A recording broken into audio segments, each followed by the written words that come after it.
In this video, I will be going over Colossians chapter 1, verses 1 through 9. Right away in verse 1, we see that the book of Colossians was from Paul and Timothy and addressed to the Christians in Colossae. Even though we call it the Book of Colossians, it is really a letter written to God's people. You can find a link to the location of Colossae in the video description.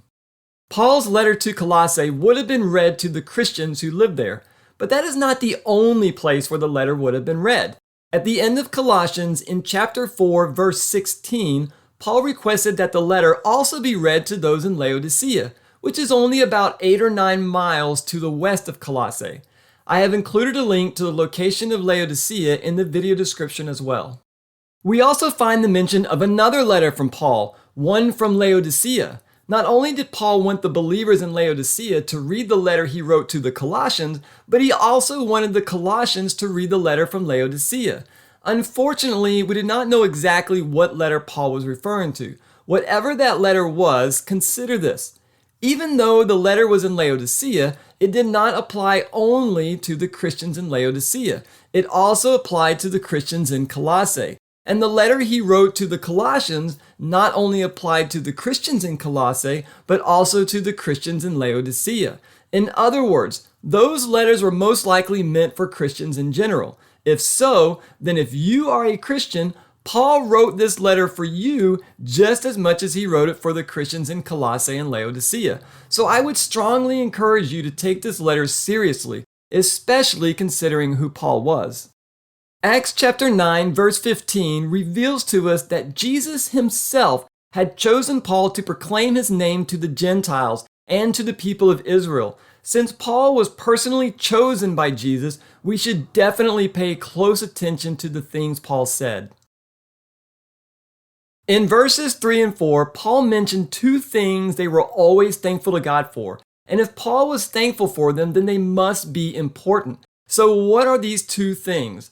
They are faith in Christ Jesus and love for all God's people. Not just some of God's people, but all God's people. And as we continue further into this letter, we're going to see just how critical these 2 things are. In verse 5, Paul mentions the hope that we have in Christ, which is part of the gospel message. In verse 6, he mentions that the gospel message was bearing fruit and spreading throughout the whole world. In other words, it was having a positive effect. The gospel message was doing what it was meant to do, and even today it still continues to do what it was meant to do. How amazing is that? Over 2,000 years later, the gospel of Jesus Christ is still bearing fruit to God. In the next 2 verses, Paul said that the Colossians had learned the gospel message from Epaphras, who Paul said was a faithful servant of Christ. In fact, it was Epaphras who told Paul about their love.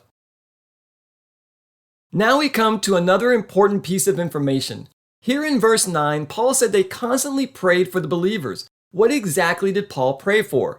He prayed for them to be filled with the knowledge of his will in all spiritual wisdom and understanding. This was not just some on-the-fly prayer. It was something so important that Paul asked God for it continually.